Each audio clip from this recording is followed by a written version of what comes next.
할렐루야. 그동안 안녕하셨습니까? 계속해서 요한복음 2장 하나님의 말씀을 같이 공부하겠습니다. 첫 번째는 요한복음 2장 1절부터 11절까지 본문의 말씀을 우리 같이 읽으시면서 같이 은혜를 받겠습니다. 2장 1절부터 11절 말씀은 제가 이걸 나눠서 함께 읽겠습니다. 1절에 보면 사흘 되던 날에 갈릴리 가나에 혼인이 있어 예수의 어머니도 거기 계시고 예수와 그 제자들도 혼인의 청함을 받았더니 이렇게 말씀합니다. 자, 이 혼인 사건은 여러분이 잘 아시는 사건으로 이것은 물이 변화의 포도주를 예수님이 만드신 사건이죠. 또 이거는 이때가 어느 때냐면 바로 혼인잔치 때 일어난 일이고, 이 지역이 어디냐면은 갈릴리 가나 지방이라고 그랬어요. 또 이때가 어느 때냐면은 1절에 처음에 얘기할 때 사흘 되던 날이라 그랬습니다. 우리가 지난번에 요한복음 1장에서 세례 요한에 대해서 공부를 할 때 세 번의 세례 요한이 증거를 하게 됩니다. 그때 보면 이튿날 유대인들에게 변론하고, 그 다음에 또 이튿날 제자들에게, 두 명의 제자들에게 그 예수를 증거하고, 이렇게 1장에서는 이튿날 이렇게 계속해서 첫날, 그 다음에 이튿날, 그 다음에 이튿날 이렇게 나갑니다. 그런데 오늘 또 2장 이 혼인잔치에서는 이 날이 어느 때냐면 사흘 되던 날이라 이렇게 얘기를 합니다. 사흘 되던 날, 혼인잔치가 사흘 되던 날에 있었다는 것이고, 또 이 사건의 가장 중요한 것은 이것이 예수님의 첫 번째 표적이었다는 것입니다. 왜 이렇게 혼인잔치가 이 혼인잔치 이 사건이 하나님께서 예수님을 통해서 첫 번째 표적으로 우리에게 주셨는지, 오늘 이 혼인잔치, 물이 변화의 포도주를 만드신 이 예수님의 이 표적 사건을 통해서 이 표적 사건이 우리에게 주시는 많은 좋은 교훈들이 있다고 생각합니다. 여러분, 이때가 이제 혼인잔치인데, 혼인잔치에 지금 초대를 받은 사람들이 누굽니까? 이 갈릴리 가나의 혼인잔치가 있는데, 그때 예수님의 어머니도 거기 초대받았고, 예수님과 그의 제자들도 그 혼인잔치에 청함을 받았다, 이렇게 돼 있어요. 그래서 우리가 1장을 통해서 보면은 예수님이 제자들을 부르시고 그 제자들과 함께 이제 첫 번째 이 사역을 나가시고, 여기서 그 물을 포도주로 변하는 이 놀라운 역사 이적이 일어난 것이죠. 혼인잔치. 여기서 우리가 한번 생각해 볼 수 있는 것은, 이 혼인잔치 하면 여러분들 첫 번째 표적이 이 혼인잔치에서 일어나는 사건인데, 혼인잔치 사건이 왜 첫 번째 표적일까요? 혼인하면 무엇이 생각이 납니까? 결혼이죠. 혼인. 첫 번째 표적이, 예수님의 제자들과 함께한 이 첫 번째 표적이 혼인, 잔치, 결혼식이었습니다. 이것은 여러 가지 우리에게 주는 의미가 있다고 생각합니다. 이 땅에서의 우리 인간들이 갖는 이 결혼, 혼인은 이거는 하늘나라의 그림자라고 얘기합니다. 성경에도 우리가 이 땅에서 혼인이 남자와 여자가 만나서 가정을 이루는 이 혼인이 있는 것은, 요한계시록에서는 뭐라고 얘기를 하냐면 하늘나라의 혼인잔치다, 이렇게 얘기합니다. 어린 양과의 혼인잔치라 얘기합니다. 신랑은 예수님이고 신부는 저희들 믿는 사람이라 얘기합니다. 그래서 거기서 영원히 신랑 되신 예수와 함께 영원한 하늘나라의 혼인잔치, 하나님과 영원히 사는 축복의 사건을 얘기합니다. 이렇게 이 땅의 혼인잔치에 이거는 하늘나라의 혼인잔치의 예표, 그림자라고 우리가 볼 수가 있는 거죠. 그러면 우리가 또 이 3절부터 5절 사이의 내용을 한번 잠깐 보시면은 3절부터 이렇게 얘기합니다. 포도주가 모자란지라. 예수의 어머니가 예수에게 이르되 저희에게 포도주가 없다 하니 예수께서 가라사대 여자여 나와 무슨 상관이 있나이까 내 때가 아직 이르지 못하였나이다. 그 어머니가 하인들에게 이르되 너에게 무슨 말씀을 하시든지 그대로 하라 하니라. 자, 이 혼인잔치면은 우리가 먼저 이 유대인의 혼인잔치에 대해서 혼인에 대해서 잔치에 대해서 우리가 좀 아셔야 됩니다. 유대인의 혼인잔치는 결혼하는 데는 세 가지 단계가 있습니다. 첫 번째가 약혼이죠. 두 번째 단계가 정혼입니다. 세 번째가 혼인잔치. 이가 세 번째 단계입니다. 그 약혼이라는 것은 뭐 지금이야 우리 젊은 남녀가 결혼을 하기 전에 약혼을 지네들이 결정하지만은 이 유대인 사회에서는 양가 부모가 자녀들을 약혼시킵니다. 우리 김 선생님 때 그 따님이 아주 참 저희들 마음에 드는데 저희 아들하고 어떻게 아무튼 가정을 이룬 이 약혼하면 어떨까요? 그게 서로들 부모들끼리 먼저 결정을 해가지고 약혼이 되는 겁니다. 그러다 어느 시점이 돼가지고 몇 년이 지나고 시점이 돼가지고 그때 그 한 약속 그대로 우리가 둘이 정혼을 시키면 어떻겠습니까? 이제 이렇게 정혼을 정하게 되는데 이때에는 신랑이 그 신부집을 그 장인될 분을 찾아갑니다.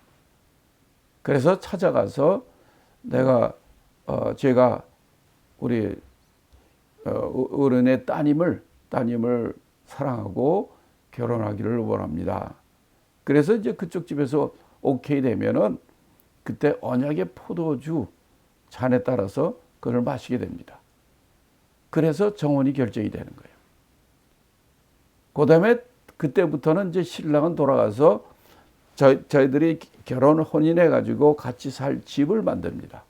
대략 1년 정도 가서 준비를 하게 되는데, 그러나 이제 이 결혼에 대해서는 그 전권은 신랑이 아니라 아버지가 그 아들이 신방 그들의 살 집을 다 만들게 됐을 때 알려줍니다.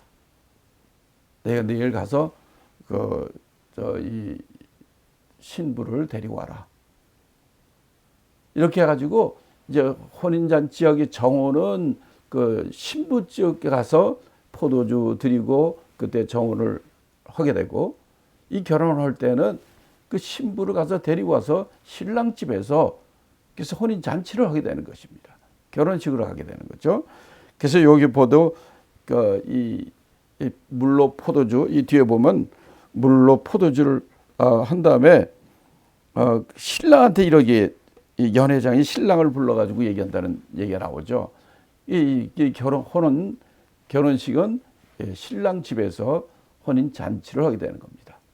자, 이렇게 혼인 잔치를 이제 신랑 집에서 지금 하게 되는데, 5절에 보면 이 앞에 4절이죠.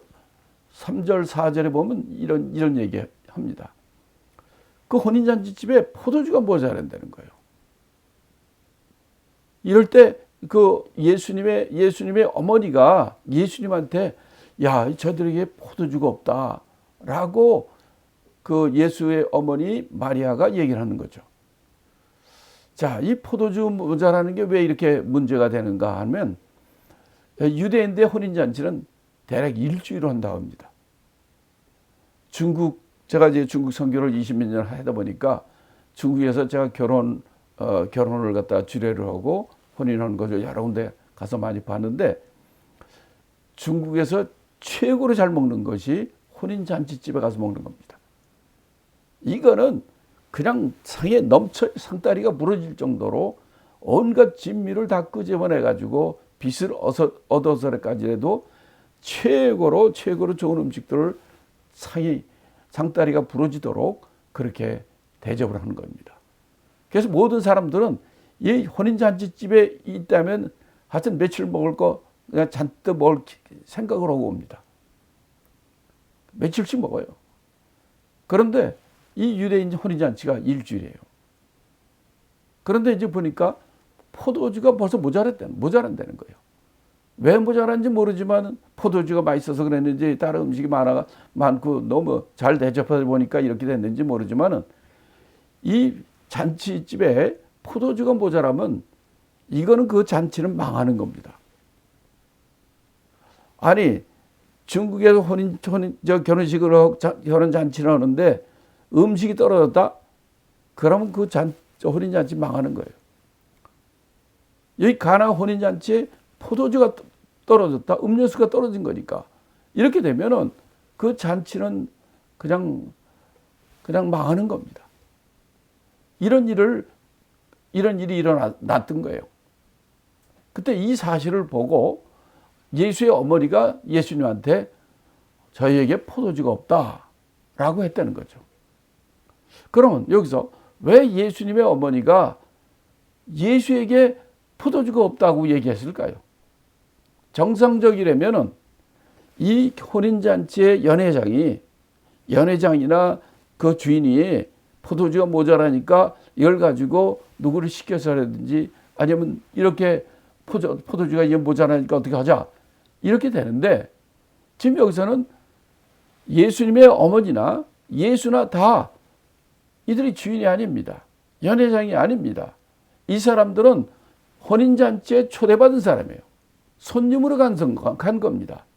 그런데 여기 놀랍게도 예수님의 어머니가 예수님한테 저에게 포도주가 없다라고 얘기한 거예요. 그러면 예수의 어머니는 왜 이 포도주가 없다고 이 말을 예수님께 할까요? 이때 예수님의 대답이 놀랍습니다. 4절에 보면 예수님께서 여자여 나와 무슨 상관이 있나이까 내 때까지 이르지 못하였나이다. 여러분들이 아무리 좀 불효자라도 자기 엄마한테 여자여 이렇게 얘기하는 사람이 있습니까?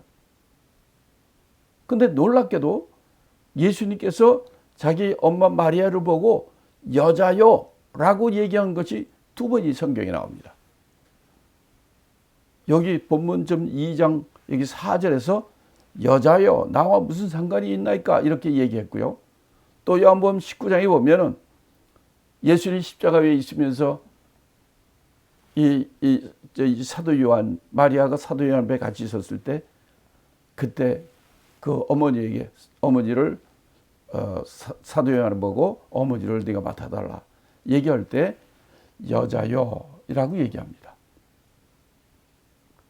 왜 예수님께서 세상에 아무리 어떤 사람이라도 자기 엄마를 보고 여자여 하지는 않습니다. 그렇다고 여자애가 뭐 사람을 낮춰서 얘기한 건 아닙니다. 이거는 뭐 그냥 여인이요. 그래도 그 나쁜 말은 아니에요. 그러나 자기 어머니를 보고 여자여 얘기하는 거는 좀 이상하지 않습니까? 더군다나 지금 마리아가 예수의 어머니가 예수님 보고 저들에게 포도주가 없다라고 얘기한 그 의도는 무엇입니까? 왜 손님으로 간 예수님이니까 손님으로 간 어머니와 손님으로 간 예수가 왜 예수님한테 왜 포도주가 없다고 손님이 손님한테 얘기하느냐인 거예요. 예수의 어머니 마리아는 예수한테 이렇게 얘기한 아주 중요한 뜻이 있습니다. 잔치집에 포도주가 없으니 이건 큰 일이거든요. 이거는 할 수 있는 사람이 인간으로 있는 우리 모든 사람들은 이런 상황이 닥쳤을 때 이걸 할 수 있는 사람이 없어요. 그거를 예수의 어머니 마리아도 알고 누구도 다 알죠. 이런 상황에서 예수님하고 저희가 포도주가 없다 하는 얘기는 예수에게 왜 이런 말을 하냐? 예수님 보고 이들이 포도주가 없는데 당신이 예수님 아들아, 네가 좀 어떻게 좀 이걸 해봐라 라고 이 해결책을 물어보는 거죠. 그러면 마리아는 왜 예수님한테 이렇게 물어볼까요? 그리고 예수님 왜 여자애라고 말을 할까요? 이 세상에 우리 믿는 사람들은 예수님이 다 하나님의 아들, 하나님이라고 믿습니다. 자, 이 땅에 있는 단 한 사람, 예수의 어머니 마리아만이 예수님께서 하나님의 아들, 성령으로 잉태된 하나님의 아들이라고 아는 확증, 경험으로 아는 사람은 오직 예수의 어머니 마리아 한 분입니다. 그는 자기 몸에서 남자의 관계가 아니라 성령으로 잉태해가지고 9달 동안 자기 뱃속에서 자기가 키운, 자기가 경험해서 아는, 이거는 성령으로 잉태된 자라는 그 예수가 그런 분이라는 것을 누구보다도 경험으로 아는 사람입니다. 그리고 지금 30년이 지났어요. 그동안 30년 동안 이거 분명히 성령으로 잉태되는데 내 아들 이 예수가 무슨 큰일을 할 텐데 라고 지금까지 기다려왔던 거죠. 중간에 12살 때도 그 나이에 맞지 않게 아주 특별한 일을 한 것도 있었고, 또 지금까지 그렇지만 예수의 어머니의 그 기대를 저버리고 그런 기대를 가지고 있었지만 예수님은 커서도 목수의 일을 했어요.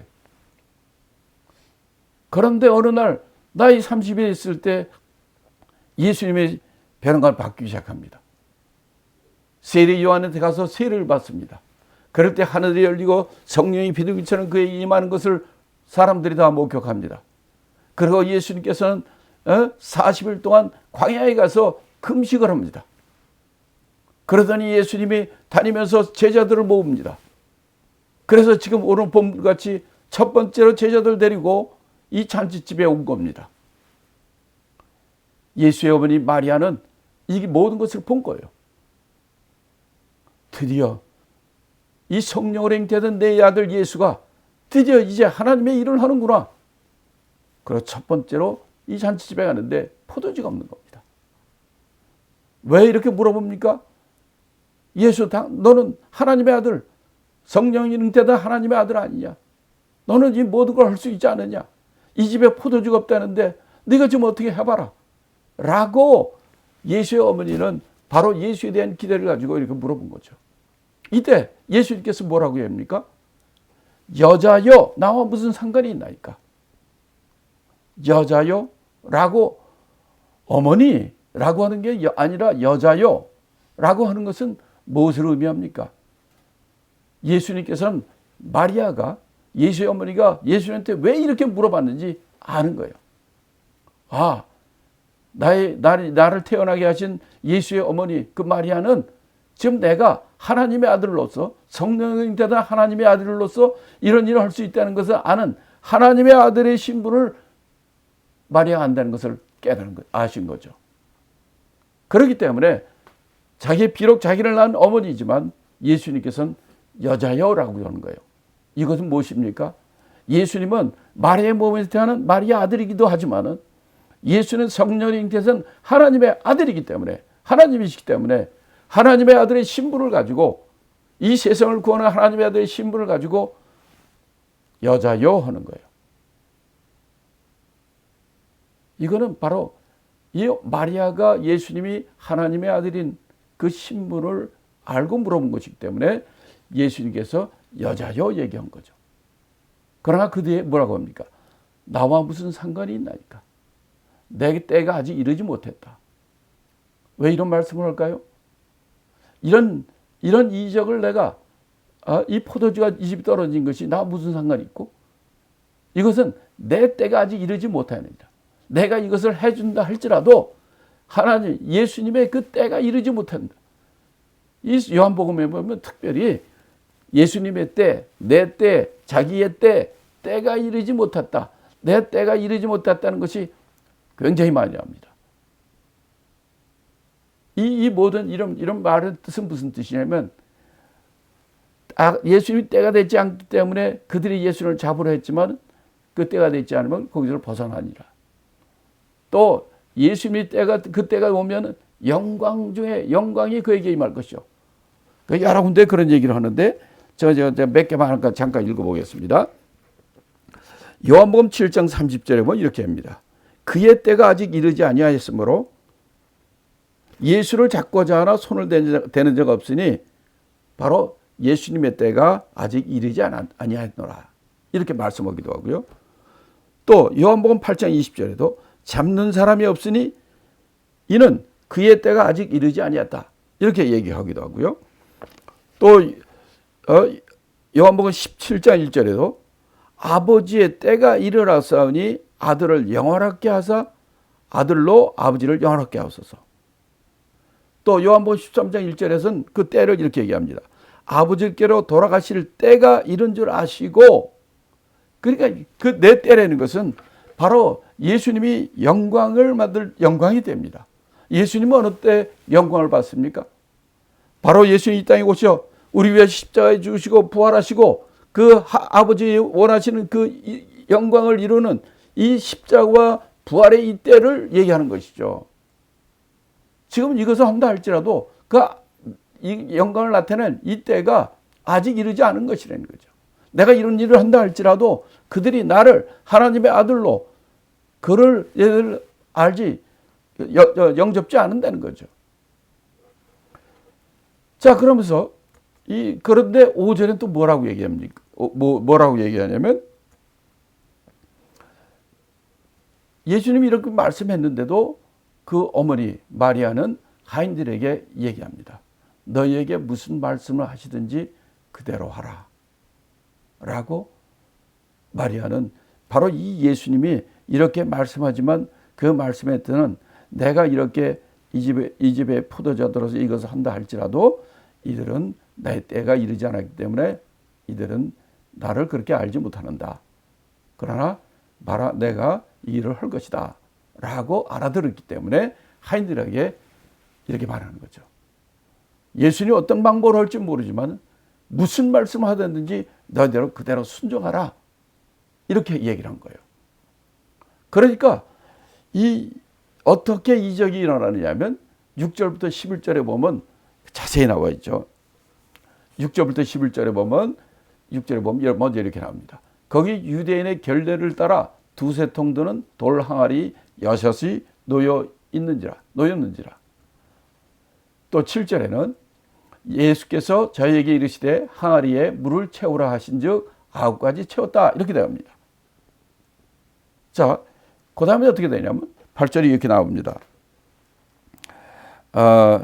이제는 떠서 연회장에 갖다 주라 하심에 갖다 주었더니 연회장 물로 된 포도주를 맛보고 어디 있는지 알지 못하나 이 물동을 하인들은 알더라. 이렇게 얘기합니다. 자, 여기서 이제 물로 포도주 되는 사건이 일어나게 되는데 이 사건은 우리가 이렇게 알아야 됩니다. 자, 어디에 있는 걸 가지고 이렇게 했느냐 하는 겁니다. 여기 보면 돌 항아리가 6개가 있다는 거예요. 근데 이 돌 항아리 6개는 유대인 결례를 위해서 쓰이는 물 담는 돌 항아리인데 이 돌 항아리 하나의 크기가 두세 통이 들어가는 큰 돌 항아리라는 거예요. 두세 통이라는 것은 한 통이 40리터입니다. 두세 통이라는 것은 80리터에서 120리터 드는 큰 항아리죠. 이런 항아리가 6개가 있었다는 거예요. 이 혼인잔치에 사람들이 많이 와서 포도주가 많이 필요했던 것 같아요. 그런데 이 유대인 결례의 이 항아리라는 건 뭐냐면 유대인들은 이 어느 집에 들어가든지 음식을 먹기 전이든지 그럴 때는 손발을 씻습니다. 손을 씻고 해서 떼고 집에 들어갈 때 손발을 씻습니다. 그 물은 바로 유대인 결례를 하는 돌 항아리입니다. 그 유대인들이 예수님한테 예수님의 제자들에 대해서 그 비난한 적이 있어요. 저들이 밥 먹을 때 손을 안 씻는다고. 그걸 가지고 비난하는 적도 있죠. 이렇게 이 모든 집에는 이렇게 돌 항아리가 있는데 이게 그러니까 두세 통 드는 이 100리터가 되는 큰 돌 항아리가 6개가 있는데 이 6개에다가 물을 담는 겁니다. 근데 이 일은 누가 했느냐면 예수님께서 저 돌 항아리에 물을 채우라 하니까 하인들에게 명령하니까 하인들이 거기다가 물을 열심히 해서 다 항아리에다 채운 거예요. 어느 정도 채우느냐? 아구까지 채웠다는 거예요. 그렇게 아구까지 채운 다음에 그 다음에 연회장에 갖다 주라 하니까 자기는 분명히 물을 채웠는데 연회장에 갖고 가면 이것도 무슨 망신을 당하고 할까봐 걱정하지 않고 예수님의 명령에 절대 순종했던 겁니다. 이 하인들이. 다시 말하면 물로 포도주를 만든 사건은 바로 이 예수님께서 하나님의 아들 예수님께서 일을 하셨지만은 이 일을 했지만은 이 일에는 바로 이 하인들의 절대적인 순종으로 이 사건이 이루어진 거죠. 아구 항아리에 채우는 일, 그 속으로는 많은 불평을 했을지 이런다고 포도주가 생기나? 또 다 채워놓은 다음에 갖다 주라 할 때도 이거 갖고 갔다가 얻어맞지 않을래나? 여러 가지 생각들을 많이 했을 겁니다. 자, 그래서 예수님 말씀에 절대적인 순종을 해서 가지고 가니까 가서 먹여주니까 와, 이거는 지금까지 먹던 포도주보다 더 좋은 거예요. 그래서 이 연회장이 얘기하지 않습니까? 모든 사람들은 술 취하기 전에 미리 처음 포도주다 술 취하고 그러면 나중에는 술 먹는지 물 먹는지 뭐 먹는지 대충 나쁜 거 해줘도 다 술 취해가지고 그래서 나중에는 좋지 않은 걸 준다는 거예요. 근데 이 연회장은 근데 지금까지 좋은 포도를 지금까지보다 더 좋은 포도주를 이렇게 두어가지고 줬다는 겁니다. 이래서 그 혼인잔치에 놀라운 모든 은혜 가운데 모든 사람이 즐거워하는 그런 혼인잔치 사건이 이루어졌다는 것이죠. 그러면 왜 이 혼인잔치, 물로 포도주를 만드는 이 혼인잔치 사건의 이 표적, 11절에 보면 이 표적을 보였다고 그랬는데 11절을 제가 읽어보면요. 예수께서 이 처음 표적을 갈릴리 가나에서 행하여 그 영광을 나타내심에 제자들이 그를 믿으니라. 그러니까 이 처음 표적을 이 물로 포도주를 바꾸는 이 처음 표적을 예수님이 행하신 목적은 무엇이라는 겁니까? 여기 보면 그 영광을 나타내심에 제자들이 그를 믿으니라. 자, 여기서 우리가 좀 짚고 넘어가야 될 용어들이 있습니다. 여기 보면 표적이라고 되어 있죠. 또 사람들은 많은 예수님이 하신 많은 기적들이 있잖아요. 그래서 이거 보면 어떤 때는 기적, 어떤 때는 이적, 어떤 때는 표적 이런 용어를 씁니다. 이 표적은 사인이라는 뜻이에요. 사인. 그 다음에 이적은 원더, 미러클. 기적이란 단어는요. 이건 사실은 성경적 단어가 아닙니다. 하나님, 전능하신 하나님의 입장에서 보면 미러클, 기적이라는 것은 없어요. 실제로 기적이란 단어는요. 성경에 고작 3번밖에 나오지 않습니다. 근데 신약에 나오는 기적이란 단어는 데살로니가 후서에 딱 한 번 나와요. 그것도 거짓 기적. 적그리스도 이 사단의 사역을 얘기를 할 때 이 거짓 기적이란 얘기가 나옵니다. 그러니까 우리가 많은 사람들이 예수님 많은 기적을 행하셨대. 그건 성경적이질 않아요. 이거는 인본주의고 세상적인 관점에서는요. 자연현상이 아닌 모든 것은 다 기적입니다. 그러나 우리가 하나님의 입장에서 보시면 하나님은 모든 것을 하실 수 있는 분이 무슨 하나님 앞에 무슨 기적이 있습니까? 이적이죠. wonders. 그래서 이적이라는 단어를 주로 많이 씁니다. 그런데 이 성경에 보면 또 표적이라는 단어도 꽤 많이 나와요. 표적이라는 단어는 왜 쓰느냐 하면 이 표적은 하나님께서 우리에게 보여주시는 목적을 가진 어떤 이적들이에요.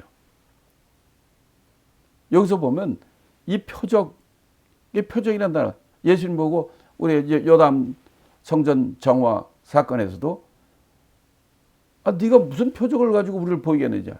왜 성전에 이 사람들을 다 장사꾼들을 쫓아내느냐? 그 표적을 보여라. 이렇게 표적이 있어요. 이게 표적이라는 것은 사인인데 이거는 그 안에 하나님의 어떤 목적을 들어가 있는 거예요. 일반적으로 우리가 기적, 이적하는데 기적은 애들이 차는 게 기적입니다. 이 기적이란 단어는 성경적인 단어가 아니에요. 이적 또는 표적이 돼야 됩니다. 그러니까 물로 포도주를 변하는 이 표적, 이 처음 표적 목적이 뭐라고요? 이 표적을 통해서 예수님께서 그가 부른 제자들이 예수를 믿고 더 따를 수 있도록 영광을 나타내셨다고 그랬어요. 이게 바로 처음 표적, 가나의 혼인잔치에 나타난 물로 포도주 만든 이 표적의 목적인 것입니다.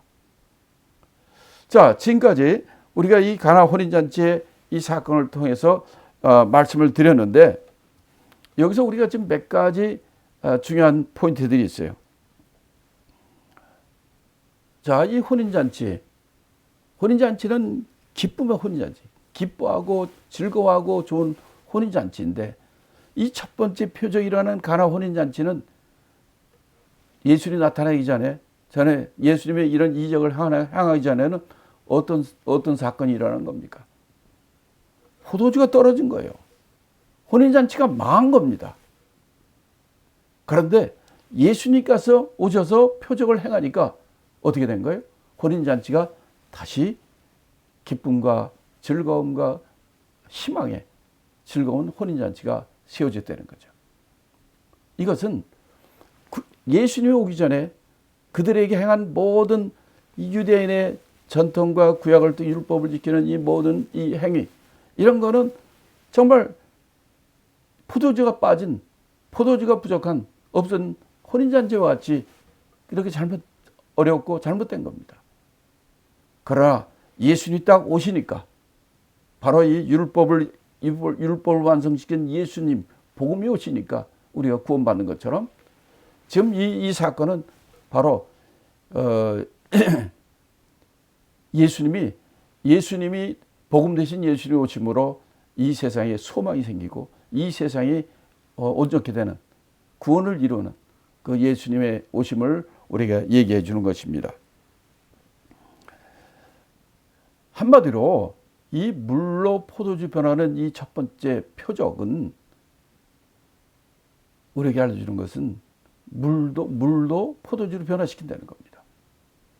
불가능을 가능케 하시는 겁니다. 절망 가운데 소망, 희망을 주시는 것입니다. 아니, 기독교는 어떤 것입니까? 지옥 간 자를 천국으로 가게 하는 거예요. 마귀 자녀를 하나님의 자녀를 만드는 것입니다. 다시 말하면 변화의 능력을 가진 것이 기독교입니다. 누구든지 주 예수를 믿으면 변화되는 거예요. 이것이 복음입니다.